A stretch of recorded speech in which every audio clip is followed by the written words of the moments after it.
Now at 5, a Yankee legend's childhood home in Commerce, Oklahoma is for sale. We'll have details on how you can purchase a piece of it.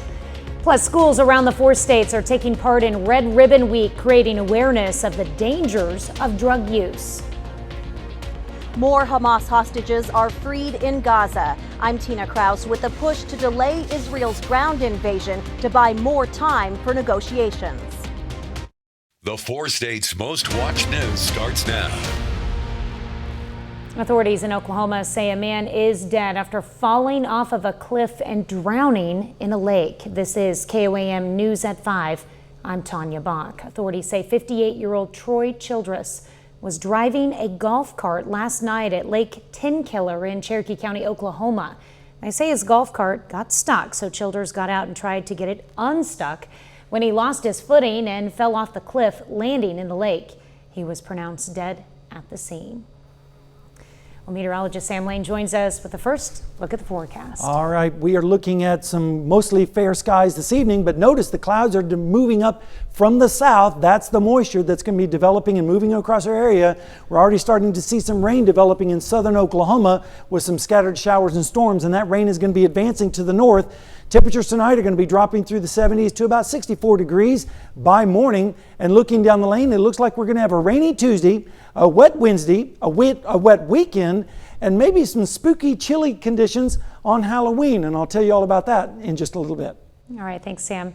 Well, many schools across the country are taking part in Red Ribbon Week, which runs from October 23rd through October 31st. The week educates students on the dangers of drug abuse. The Cherokee County, Kansas Sheriff says Red Ribbon Week is a good chance for parents to talk to their kids. The reality, though, is that the market is so flooded right now with counterfeit prescription drugs that contain fentanyl. And so while they may think that they're taking something that is FDA approved and was made in a scientific lab, that's not the case. This year's focus is on fentanyl. There are roughly 411,000 teens in Kansas. More than 15,000 of them report misusing prescription drugs. Mickey Mantle's childhood home is up for sale at only $7 a share. On October 27th, investment platform Rally will make 47,000 shares available for the Yankee legend's childhood home in Commerce, Oklahoma. Now, those who own a piece will help decide the future of the house, whether it becomes a museum, a national landmark, or even if a baseball diamond gets added to the backyard so it can be used by local little leagues. Early voting kicked off today in Kansas for the November 7th election. Southeast Kansans will decide a number of ballot issues. Allen County residents will vote on a $9.95 million bond to renovate the county courthouse. Uniontown schools are proposing 2 separate school bond issues, and both Girard and Labette County will be voting on sales tax options. House Republicans are still on the hunt for a new Speaker of the House. They're expected to hold a candidate forum tonight and look for someone to succeed Representative Kevin McCarthy, who was ousted earlier this month. Until a new Speaker is voted in, the House is stuck in a stalemate. That means no legislation can pass, like policy bills and government funding bills. And if something is not resolved by November 17th, the U.S. could go broke. Israel has ramped up airstrikes across Gaza as the threat of a ground invasion looms ever closer. CBS News has learned the U.S. is pressing Israel to delay a ground war in an effort to secure the return of hostages and usher in critical aid. CBS's Tina Kraus is in Tel Aviv and tells us 2 more hostages were freed just today. Israel's military says it launched more than 300 airstrikes over the past day, aimed at Hamas operational infrastructure and military targets in the Gaza Strip. Israeli defense forces have also started limited ground raids in Hamas-controlled territory. This Tier 1 commando says he's already spent 5 days fighting Hamas militants inside Israel's borders. We didn't sleep, we didn't eat. We fought all the time. There could be more of that if Israel follows through with a ground invasion. The Biden administration said today it does not dictate Israel's military response, but U.S. officials have been pushing to prioritize the release of more than 200 hostages and the delivery of humanitarian aid in Gaza. It is literally an hour-by-hour effort here at the White House and at the State Department to find out where these folks are and to try to make the effort to get them out. Israeli officials confirm Hamas released 2 elderly women just today, in addition to the 2 American women freed on Friday. There are still many hostages held in Gaza, their conditions unknown. Rachel Goldberg has no proof her American-born son, Hirsch, is still alive. I really would love to talk to Hamas. I don't know of situations where people steal 85-year-old grandmothers and 2-year-old children and hippies who are dancing barefoot at a music festival. Israel Defense Forces released this video showing Hamas militants firing at cars the day of the massacre and checking their casualty count after. This is a situation that no democracy can live with. This helicopter pilot, deployed right after the attack, tells CBS News Israeli troops will do whatever it takes to protect their country. Tina Kraus, CBS News, Tel Aviv. The U.S. says getting that aid of food, water, and medicine to displaced Palestinians is critically important. So far, the Biden administration says there's no evidence that any of that aid has ended up in the hands of Hamas militants. Well, still ahead, health experts warn toddlers' formula may be lacking important nutrients. Plus, many women believe a pap smear can detect ovarian cancer. We'll explain why that can put you at risk. Topping today's Health Watch, America's largest group of pediatric doctors is warning about a lack of nutrition in toddler milk. The American Academy of Pediatrics says in a new report, powdered milk for older infants and toddlers between the ages of 6 months to 3 years old may have overstated claims about their nutritional value. The report says these products are unnecessary and do not provide the same nutritional benefits as human or cow's milk. Most adults in the U.S. recognize a lump as a potential warning sign of breast cancer, but less than half can identify most of the other red flags associated with the disease. There are 5 different signs and symptoms to watch out for: an orange peel-like texture or dimpling of the skin, the feeling of heaviness, tightening of the skin, and an infection like redness or swelling. The American Cancer Society says inflammatory breast cancer tends to happen in younger women under 40 years of age. Well, there's no test to screen for ovarian cancer, but a new survey finds many women mistakenly believe pap smears can detect it. Bradley Blackburn has more on how that may put many at risk. Katia Lezen has been diagnosed with ovarian cancer twice. The first time when she was 46. My kids at the time were 11, 15, and 17, and I was facing the very real possibility that I may not be able to see them into adulthood. Ovarian cancer has a 50% survival rate over 5 years. If it's caught at stage 1, those odds improve to more than 90%. But a new nationwide survey found 7 in 10 women wrongly believe pap smears test for ovarian cancer. Pap smear screens for cervical cancer only. Dr. Aoife Stitt says because guidelines now recommend pap smears every 3 to 5 years, too many women skip annual checkups that could catch potential early symptoms of ovarian cancer, like pelvic pain, bloating, or low appetite. By not being seen annually, we lose the opportunity to screen for some of these subtle presentations. For those with family history, genetic testing can identify risk. Lezen carries the BRCA1 gene mutation that increases the chance of multiple cancers, including breast cancer. It's knowledge that can help with treatment and prevention. I elected to have a prophylactic double mastectomy that was fully paid for by my insurance company because of my mutation. More than 10 years after her first diagnosis, she is living proof you can survive ovarian cancer. Let's arm ourselves with the right information and be proactive about our health before you get that call that says, I don't know how to tell you this. She says all women should see their doctor every year. Bradley Blackburn, CBS News, New York. According to the National Cancer Institute, nearly 20,000 women will be diagnosed with ovarian cancer this year. The The U.S. Centers for Disease Control and Prevention says the country is in for another rough season of respiratory disease. It forecasts it'll be like last year when an onslaught of patients strained healthcare facilities. This time around, the agency predicts 15 to 25 new weekly hospitalizations for every 100,000 people during peak virus season. That's a look at today's health news. A little later, why telecom giant Nokia is slashing up to 14,000 jobs from its workforce. And we're tracking a big rainstorm headed our way. I'll have all the details in the forecast when we come back.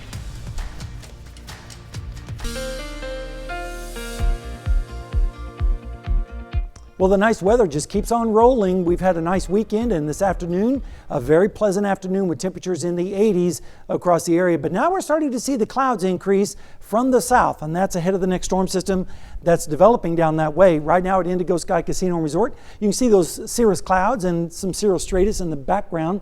And those clouds are going to be getting lower as we go through the evening and overnight hours, and our rain chances are going to start to increase as well. You can see tonight they're pretty low, but then as we go through tomorrow, they're going to dramatically increase across the entire area, and it's all because we have a lot of moisture sitting down to the south that's advecting up into our area, and then we have a big low pressure center that's going to be dropping down into the southwest, and that's going to eject out into the plains over the next few days.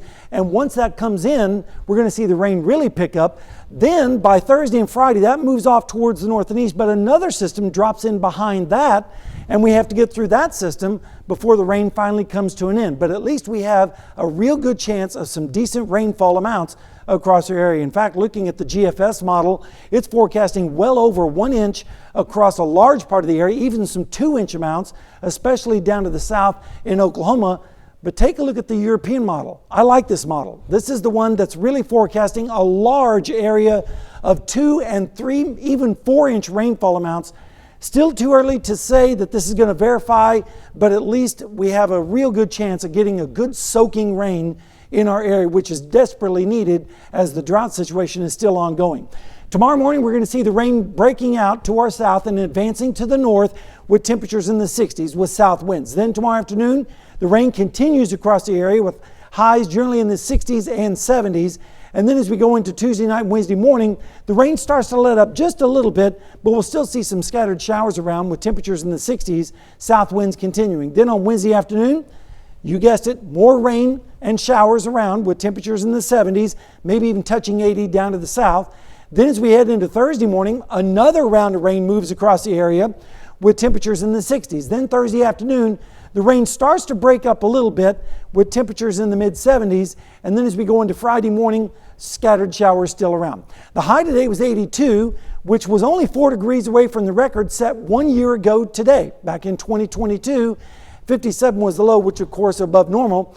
And look at that rainfall. We're almost 12 inches behind so far for the year, but I think we're going to make up quite a bit of that as we go into the forecast. Right now, we're looking at readings in the upper 80s, well, mid 80s up to the north, lower 80s to the south where the clouds are a little bit thicker. You can see 79 in Grove and in Jay. And if we take a look at the forecast over the next 7 days, here you go. Lots of rain. Hope you like it. As we go into Tuesday, rain, Wednesday, rain, Thursday, showers, Friday, showers, and then more rain comes in on Saturday and Sunday. And then, Tanya, I know everyone's looking at Halloween. It's going to be chilly, especially in the morning, 34 and only 49 for the high. And then we drop all the way down to 31, our first freeze, the next morning on November 1st. So that means when the kids are out trick-or-treating, you got to think about that for costumes this year. That's exactly right. Will the coat fit over or under their costume? That's right. Probably put a light jacket on. That will certainly help out. Mm-hmm. But at least it won't be raining, or at least that's the way it's looking right now. Yeah, we'll take that now. Yeah. All right. Thanks. Well, dense fog and heavy smoke from a marsh fire caused traffic problems for drivers in New Orleans today. The visibility was so poor that authorities shut down the Causeway Bridge in both directions. It reopened about 3 hours later. The marsh fire had been burning in New Orleans area since last week. It's about 70% contained, but has already burned nearly 200 acres of marshland. Well, coming up, we take a look at how AI technology is creating a surge of new jobs.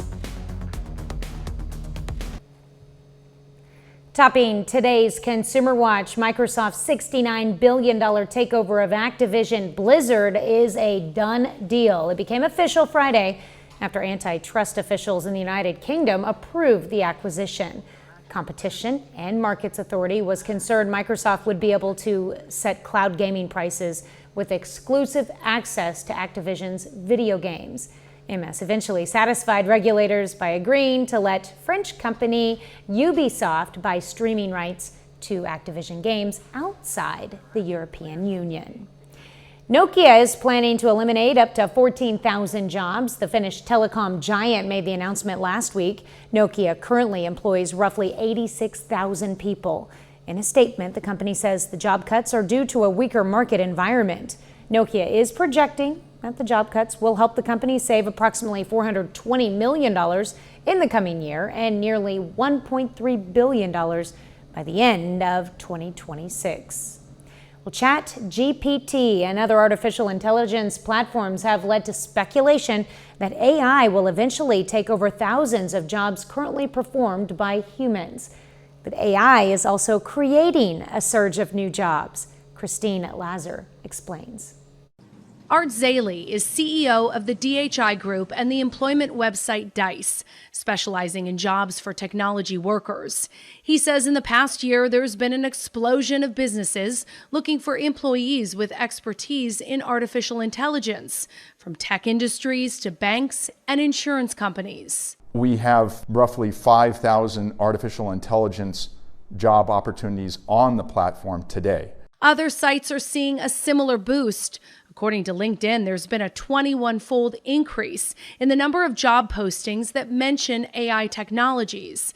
The DHI Group is looking to hire its own artificial intelligence experts because Dice uses AI to make employment matches. We're constantly in the market looking for machine learning engineers. Machine learning is effectively allowing the algorithms to constantly perfect themselves behind the scenes. Victoria Cortan is a senior machine learning engineer and was looking for a job earlier this year.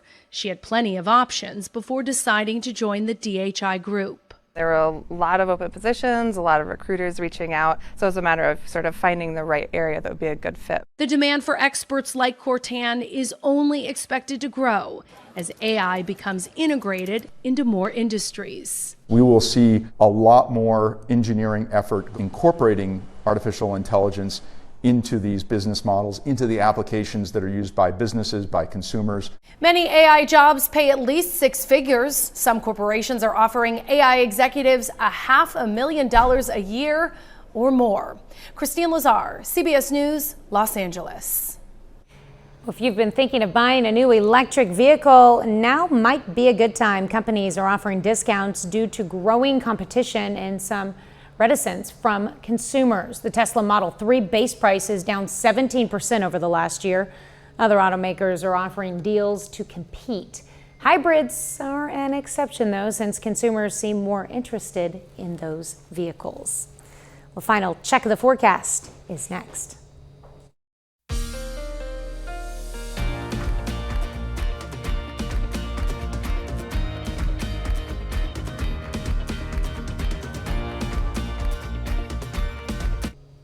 Up next on the CBS Evening News, why the UN says humanitarian aid flowing into Gaza is not enough. And then on KOAM News at 6, a Joplin man is sentenced for the murder of a 2-year-old. Plus how the Missouri Department of Elementary and Secondary Education is helping districts recruit and train teachers. And Missouri Southern football holds its weekly press conference after snapping a 3-game losing streak with a win over Lincoln. Stay with us for the CBS Evening News and then the KOAM News at 6. All right, final check of the forecast. It looks wet. This week is going to be seeing lots of rounds of showers and storms, but of course we need the rainfall. Temperatures in the 70s, and then it gets cooler as we head towards the weekend with highs in the 60s with more rain, and then it really gets cool by the time we start early next week, especially around Halloween with a high of only 49. So it's going to be a little bit chilly for those spooks and goblins out there. And then below freezing on Wednesday morning, 31. Now that'll be our first freeze of the season, and then only 51 for the high. So it's going to become more winter-like as we get towards early part of next week.